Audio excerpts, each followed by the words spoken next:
Bismillahirrahmanirrahim. Assalamualaikum warahmatullahi wabarakatuh. Alhamdulillahirabbil alamin. Assalatu wassalamu ala asyrafil anbiya'i wal mursalin. Sayyidina Muhammadin wa ala alihi wa sahbihi ajma'in.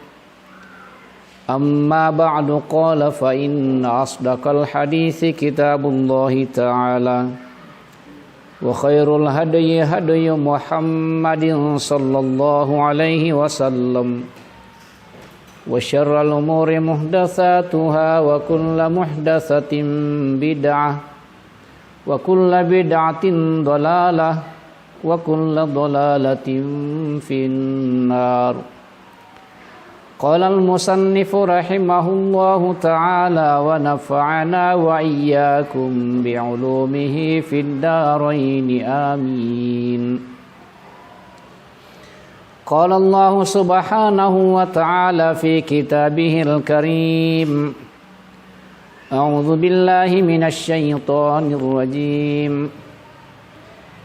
Inna Allah la yaghfiru an yushraka bihi wa yaghfiru ma duna dzalika liman yasha.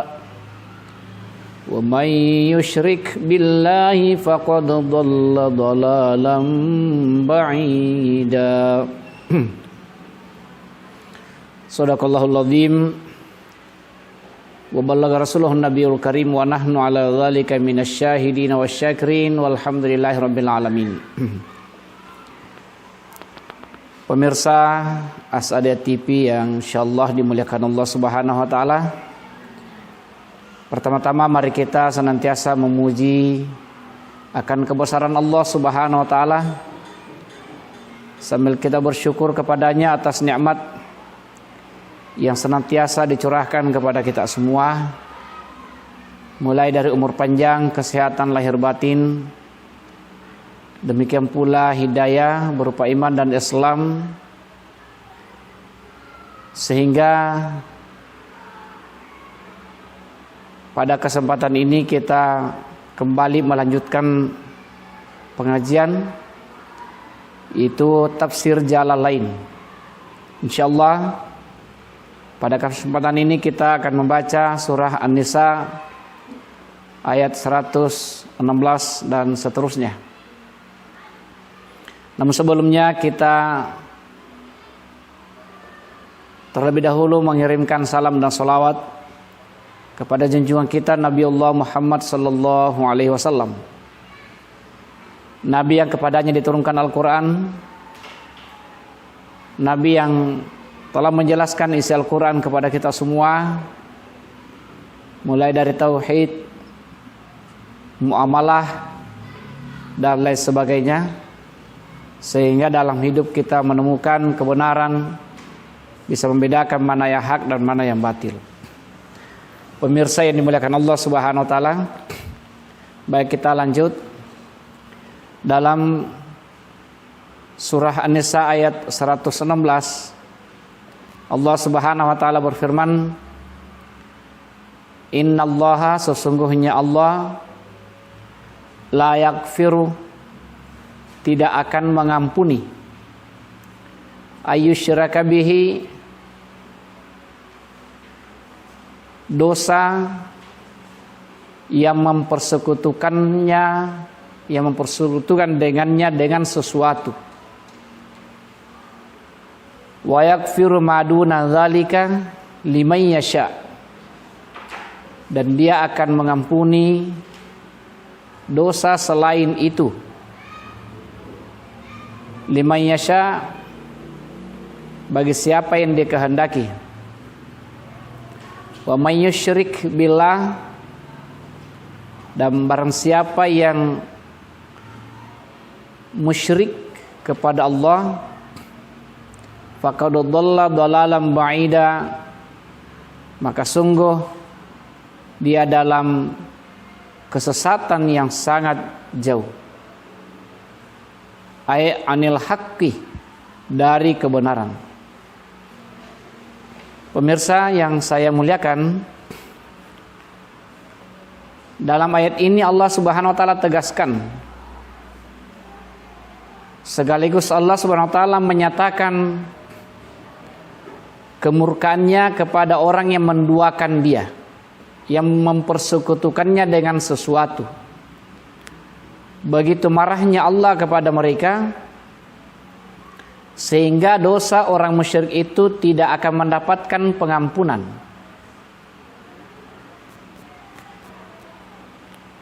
Yaitu mereka yang berdosa kepada Allah, yang musyrik kepada Allah sampai dia mati tidak taubat kepada Allah. Jadi pemirsa yang saya muliakan, bagaimana dengan orang yang pernah melakukan kemusyrikan lalu dia bertobat? Apakah dosanya diampuni? Maka saya katakan, Allah Subhanahu wa taala Tuhan yang Maha Pengampun lagi Maha Penyayang. Insya Allah orang yang berbuat musyrik kepada Allah lalu dia betul-betul bertaubat kepadanya, maka Allah masih menerima taubatnya.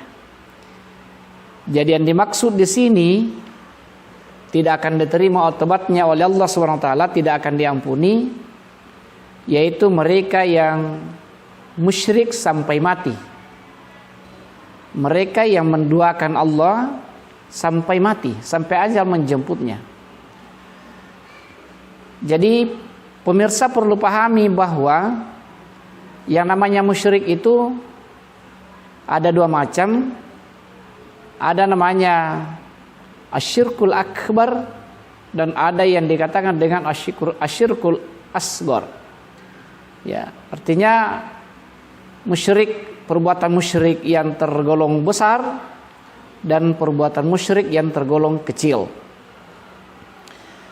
Yang termasuk golongan syirik akbar adalah secara nyata menyembah, memohon kepada selain Allah Subhanahu wa taala. Jadi orang ini adalah Islam. Jadi orang ini adalah Islam. Dia menyembah Allah, dia juga sholat. Tetapi di waktu lain dia juga menyembah selain Allah. Nah, itulah yang dimaksud dengan musyrik. Dia menduakan Allah. Di dalam sholat dia ucapkan, dia baca, iyyaka na'budu wa iyyaka nasta'in. Hanya kepadamu ya Allah kami menyembah, dan hanya kepadamu kami memohon pertolongan. Itu di dalam salat. Tetapi di luar salat dia ternyata menyembah juga selain Allah. Ya. Apa buktinya? Apa contohnya? Ya, misalnya biasa masih sering kita saksikan orang membawa sesajen kepada suatu pohon besar yang diyakini di situ ada penjaganya, ada batu besar yang diyakini di situ ada penjaganya, yang diyakini bahwa penjaganya itu bisa menolong kita, bisa menyembuhkan penyakit kita, bisa memperlancar rezeki kita, sehingga dia berkunjung ke tempat itu dengan membawa sesajen. Inilah yang dimaksud dengan syirik akbar. Ya. Ada keyakinan lain, keyakinannya bercabang. Ya. Kemudian apa yang dimaksud dengan syirik asghar, syirik kecil, yaitu ya, misalnya kita beribadah kepada Allah, tetapi maksudnya itu bercabang. Maksudnya seharusnya niatnya, maksudnya itu hanya Allah, sebagaimana selalu kita baca, ilahi anta maqsudi wa ridhaka matlubi. Ya Allah Tuhanku, hanya Engkau lah yang aku maksud dan hanya ridhamu lah yang aku cari. Seharusnya itu hanya satu, hanya Allah yang dimaksud, hanya ridhonya yang kita cari. Tetapi di sisi lain dia juga menginginkan pujian, dia juga menginginkan sanjungan-sanjungan dari orang lain. Ya, ini termasuk musyrik. Kita menyembah misalnya mau dipuji, beribadah mau dipuji. Ya, jadi ibadahnya betul kepada Allah, tetapi hatinya, niatnya, maksudnya itu yang bercabang. Ini yang dimaksud dengan syirik asghar. Perlu kita hati-hati pemirsa, bahwa ini juga termasuk syirik, termasuk dosa. Lalu bagaimana supaya hati kita, niat kita betul-betul hanya satu kepada Allah? Makanya mari kita jaga keikhlasan, jangan sampai keikhlasan kita bocor. Orang yang bocor keikhlasannya, maka dia datang nanti menghadap kepada Allah Subhanahu wa taala seakan-akan dia hanya membawa ember bocor yang tidak ada sama sekali isinya. Jadi setengah mati beramal, setengah mati berbuat baik di dunia, tetapi bocor sehingga tidak ada sedikit pun yang tersimpan. Ini kan kerugian besar bagi orang seperti ini. Itu yang dimaksud yang tidak diampuni ya, yang musyrik sampai mati, tidak mau tobat kepada Allah Subhanahu wa taala. Kemudian wa yaghfiru ma duna dzalika liman yasha. Dan Allah mengampuni dosa selain musyrik. Apa dosa selain musyrik? Saya kira banyak dosa-dosa yang dilakukan manusia selain musyrik. Ya, katakanlah misalnya lalai dari salatnya, atau dia melakukan larangan Allah, dia mabuk, dia judi misalnya, mencuri. Ya. Orang seperti ini, kalau dia orang beriman, dia Islam melakukan hal-hal seperti itu, maka dia dianggap orang muslim yang nakal. Ya, orang Islam yang nakal, yang pada waktunya nanti, pada saatnya nanti, di hari kemudian tetap dia dimasukkan ke dalam neraka, tetapi itu ada batasnya. Ada batasnya, akan mendapatkan pengampunan dari Allah Subhanahu wa taala, sehingga setelah selesai diganjar oleh Allah, setelah selesai diazab oleh Allah Subhanahu wa taala dalam neraka, kemudian orang itu diampuni dosanya, dia mendapatkan pengampunan dari Allah, lalu dia diangkat dari neraka, dikeluarkan dari neraka, kemudian dimasukkan ke dalam surga. Cuma menurut ulama kita, orang seperti ini ada capnya di wajahnya yang tertulis di dahinya, yaitu jahannamin, artinya mantan penghuni neraka jahanam. Ya. Jadi orang seperti itu tetap akan mendapatkan pengampunan. Karena ada hadis yang menjelaskan bahwa setiap umatku yang mempunyai iman dalam hatinya itu akan masuk surga. Sekalipun dia misalnya melakukan dosa, tetapi dosanya akan dicuci, akan dimasukkan dulu ke dalam neraka, dibersihkan. Setelah itu baru dia diampuni oleh Allah SWT, lalu dimasukkan ke dalam surga. Kemudian wa may yusyrik billah, siapa yang musyrik kepada Allah, faqad dhalla dhalalan ba'ida, maka dia sungguh sesat ya. Dia telah sesat dengan kesesatan yang amat jauh. Jadi ibarat kita dalam perjalanan ya, dalam perjalanan kita sesat. Ya. Kita sesat artinya melenceng dari jalur yang sebenarnya. Seharusnya kita lurus ya. Tapi kita melenceng ke jalan lain. Orang yang musyrik kepada Allah Subhanahu wa taala, dia itu kesesatannya jauh. Kesesatannya jauh sekali sehingga kesulitan bagi dirinya untuk kembali. Dia sulit untuk kembali ke jalan yang benar. Inilah orang yang musyrik kepada Allah dan tidak mau mendengarkan nasihat, tidak mau menerima peringatan-peringatan. Orang seperti ini kalau dia tetap dalam kemusyrikannya, maka dikatakan dhalalan ba'ida, dia itu dalam kesesatan yang sangat jauh. Begitu jauhnya dia sesat dari jalan yang sebenarnya, sehingga dia sulit untuk kembali ke jalan yang benar. Sulit. Pemirsa yang insyaallah dimuliakan Allah Subhanahu wa taala. Demikian dari surah An-Nisa 116. Kemudian kita lanjut. Iyad'una. Ya. In tidaklah ma yad'una, apa yang mereka seru atau apa yang mereka sembah, ya'budul musyrikuna, yang disembah oleh orang-orang musyrik, min dunihi, selainnya atau selain Allah, ay Allahu ay ghairihi, Ya, selain Allah atau selainnya, illa inathan, kecuali inatha. Apa itu inatha? Yaitu asnaman mu'annathah, ka'allata wal uzza wa manat. Jadi di sini katakan tidaklah mereka yang mereka sembah itu, yang disembah oleh orang musyrik itu selain Allah SWT, kecuali inatha. Inatha itu adalah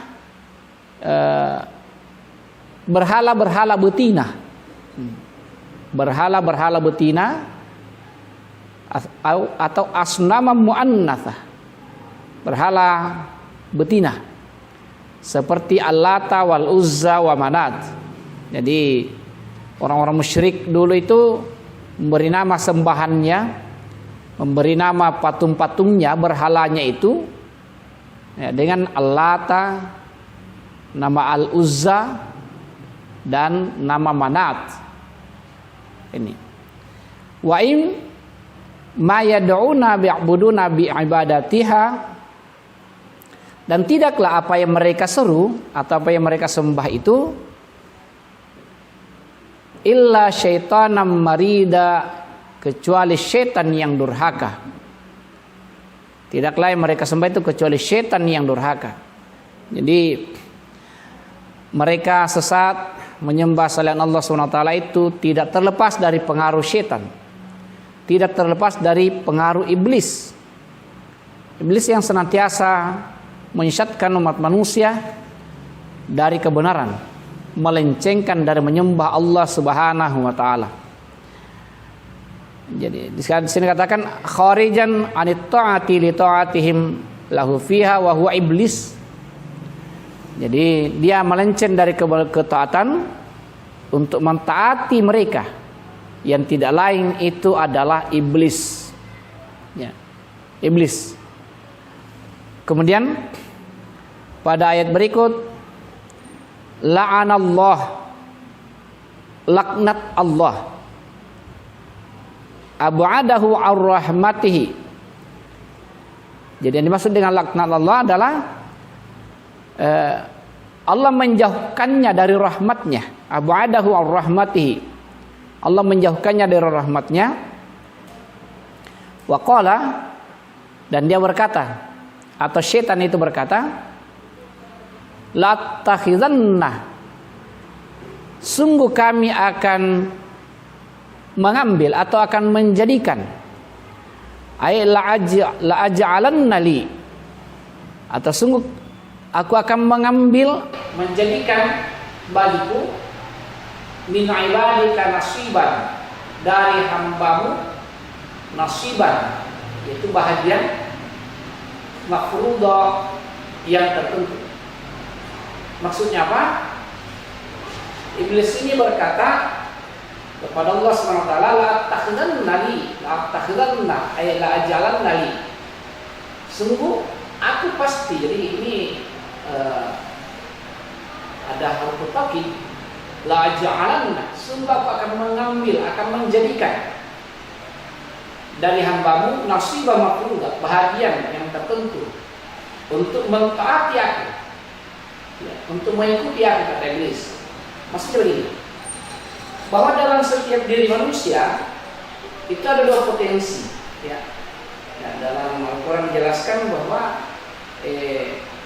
ada potensi untuk taat, ada potensi untuk tawab.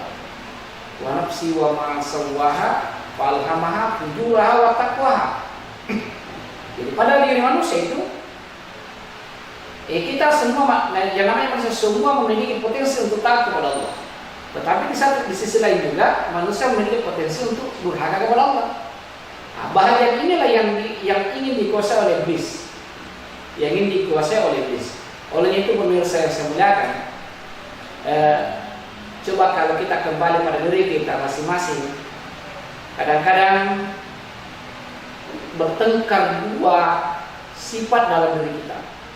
Kadang-kadang di satu sisi kita mau taat kepada Allah, ya, kita mau rajin untuk menghadiri salat berjamaah, kita ingin selalu mengaji, membaca Al-Quran, kita ingin memberi, bersedekah. Tetapi di sisi lain kadang-kadang ada sifat malas ya. Pada saat kita mau ke masjid, kadang-kadang ada lagi pikiran lain, ada lagi pengaruh lain. Pada saat kita membaca Al-Quran, baru kita ambil Al-Quran, tiba-tiba ngantuk. Baru pertama dibuat langsung menguap, langsung mengantuk. Ini. Jadi memang artinya dalam diri manusia itu ya ada bahagian-bahagian yang merupakan peluang bagi setan, merupakan peluang bagi iblis untuk menguasai itu, menguasai peluang itu. Nah, disinilah kita harus hati-hati, jangan sampai peluang itu dikuasai oleh setan sehingga kita memilih arah kiri, bukan arah kanan yang kita tempuh, tapi arah kiri sampai dikuasai oleh pengaruh setan. Setan ternyata sudah mengatakan seperti itu. Ya.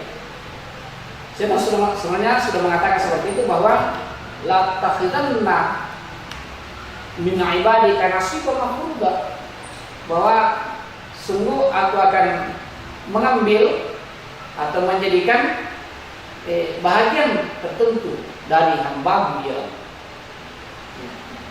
Ini hati-hati kita. Kalau itu sampai dikuasai oleh setan, maka kita menjadi orang yang sesat. Pemirsa yang insyaallah dimuliakan Allah Subhanahu wa taala. Kemudian pada ayat berikutnya Allah berfirman, wala udillannahum, dan pasti aku akan sesatkan mereka. Nah, ini juga seakan-akan setan yang bersumpah. Setan bersumpah. Dikatakan wala udillannahum, sungguh aku akan menyesatkan mereka. Siapa yang menyesatkan mereka? Kita semua manusia. Kita semua manusia. Ternyata setan iblis sudah bersumpah kepada Allah, pasti aku akan sesatkan mereka. Anil haqqi, dari kebenaran. Bil waswasati, dengan perasaan was-was. Benar saya sampaikan, kadang-kadang muncul dalam perasaan kita rasa was-was atau keraguan. Ya. Kita ragu tentang ibadah yang kita lakukan, apa Allah terima atau tidak. Kita ragu tentang betul ada hari kemudian. Kita ragu tentang adanya Allah. Kadang-kadang seperti itu. Itu namanya was-was. Ada was-was dalam diri kita, dalam perasaan kita. Dan ternyata itu adalah hembusan-hembusan dari syaitan. Itu adalah pengaruh syaitan. Makanya dalam surah Nas Allah mengajarkan kita, qul a'udzu birabbin nas, malikin nas, ilahin nas, min syarril waswasil khannas. Dan kejahatan bisikan-bisikan syaitan. Jadi dan memang syaitan ternyata sudah bersumpah kepada Allah, wala udillannahum, sungguh aku akan menyesatkan mereka. Kemudian wala umanniyannahum, dan sungguh aku akan menghembuskan, aku akan meniupkan angan-angan ke dalam mereka, hati mereka. Angan-angan akan berumur panjang, ya, angan-angan. Selalu muncul angan-angan. Ya, angan-angan itu yang menjadikan kita malas, ya. Angan-angan itu yang menjadikan kita tidak bersemangat. Itu angan-angan. Nah, misalnya angan-angan yang mengatakan, bagaimanapun juga Allah itu akan kasihan sama saya. Saya ini sudah pasti masuk surga. Itu angan-angannya. Atau misalnya angan-angan masalah dunia menjadikan dia malas bekerja karena angan-angannya selalu saja berpikir, ya, selalu saja bercita-cita, berangan-angan, tetapi tidak ada reaksi, tidak ada gerak, tidak ada kerja. Wala umanniyannahum, ya, fi qulubihim, dalam hati mereka, tulul hayat, akan berumur panjang. Wa la ba'tha wa la hisab, ya, dengan angan-angannya itu mengatakan yang sampai tidak ada di hari kebangkitan, tidak ada di hari perhitungan, ya. Itu. Ada keraguan-keraguan yang muncul dalam hati ini. Kemudian wala amrannahum fala yubattikunna yaqta'na. Dan sungguh aku akan menyuruh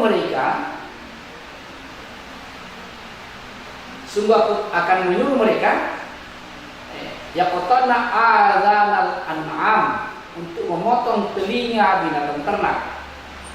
Jadi itu juga sebenarnya perbuatan setan, menyuruh manusia memotong telinga binatang ternak. Untuk apa itu? Ini, itu orang-orang musyrik, ya. Ada bentuk kemusyrikan, dia memuja binatang, dia menyembah binatang. Katakanlah sapi, ya. Jadi dia sembah sapi itu dengan cara memotong sedikit dari telinganya, dia tandai. Jadi sapi yang sudah dia potong telinganya itu dia sakralkan. Lalu kemudian sapi itu dia bebaskan, tidak boleh diikat, tidak boleh dikandang, dia bebaskan karena dia anggap bahwa binatang ini binatang mulia.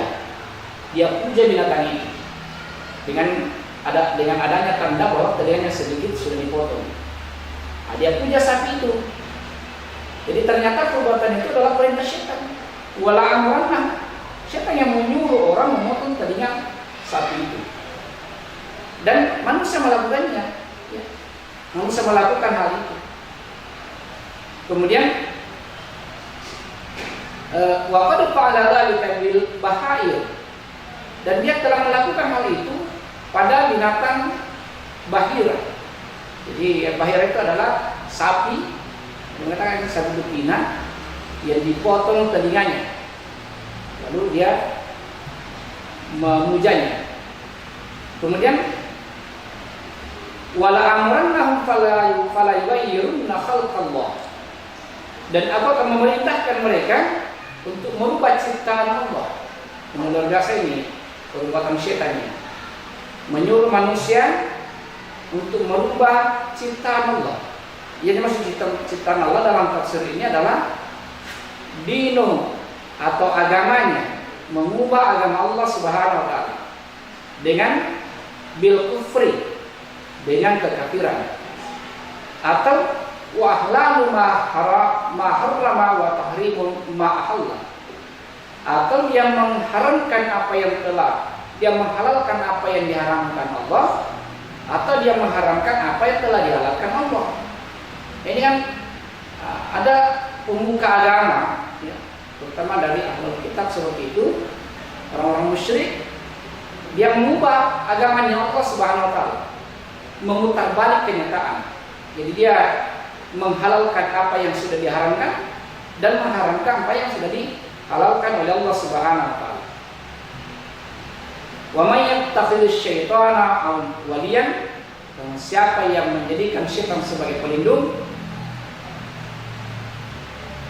ayatawallahu wa yuti'u, maksudnya berlindung kepadanya dan mentaatinya, min dunillah selain Allah, faqad khasira khusranan mubina, maka dia sesungguhnya telah rugi dengan kerugian yang sangat nyata. Pemirsa yang insyaallah dimuliakan Allah Subhanahu wa taala, sebagai kesimpulan dari pengajian kita pada kesempatan kali ini, pertama bahwa Allah SWT sungguh murka, sungguh marah kepada hambanya yang menduakan dia. Dia yang menciptakan kita, dia yang menjamin hidup kita, dia yang menjamin rezeki kita semua. Lalu kemudian ada saja manusia yang menyembah kepada selain Allah, ada saja manusia yang berterima kasih bukan kepada Allah, sehingga Allah murka. Kemurkaan Allah itu akan dibuktikan dengan tidak akan diampuni, tidak akan diampuni dosa seperti itu. Namun Allah masih berkenan memberi ampunan kepada dosa-dosa selain dari dosa musyrik. Kemudian yang kedua, ingat bahwa setan itu musuh yang nyata bagi kita, makanya jadikanlah dia sebagai musuh. Jangan jadikan dia sebagai teman dalam hidup, ya. jadikan dia sebagai musuh. Saya kira kita semua sudah tahu mana yang disenangi setan, mana yang dibenci setan, mana yang disenangi Allah, mana yang dibenci oleh Allah Subhanahu wa taala. Kemudian dalam diri kita, dalam diri manusia, di situ ada bahagian-bahagian yang merupakan peluang bagi setan untuk menyesatkan kita. Ada peluang, yaitu nafsu, ya. Nafsu kita.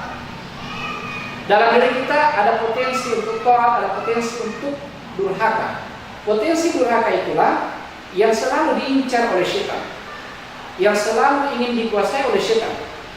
Sehingga kalau setan sudah menguasai itu, sulitlah kita untuk kembali ke jalan yang benar. Karena setan sudah menguasai diri kita. Apa yang dikuasai itu bahagian setan atau bagian nafsu yang merupakan peluang bagi setan ini. Kemudian selanjutnya memang setan sudah bersumpah kepada Allah akan menyesatkan kita, akan menghembuskan perasaan angan-angan dalam diri kita, sehingga dalam hidup ini kita selalu saja berangan-angan, ya, berangan-angan, jangan-jangan tidak ada dia, jangan-jangan tidak ada hari kemudian, jangan-jangan tidak ada hari kebangkitan, jangan-jangan tidak ada hari perhitungan. Itu adalah was-was. Nah, kalau ini muncul, menjadikanlah kita malas untuk ibadah kepada Allah SWT. Kemudian terakhir, salah satu bentuk kemusyrikan manusia adalah mereka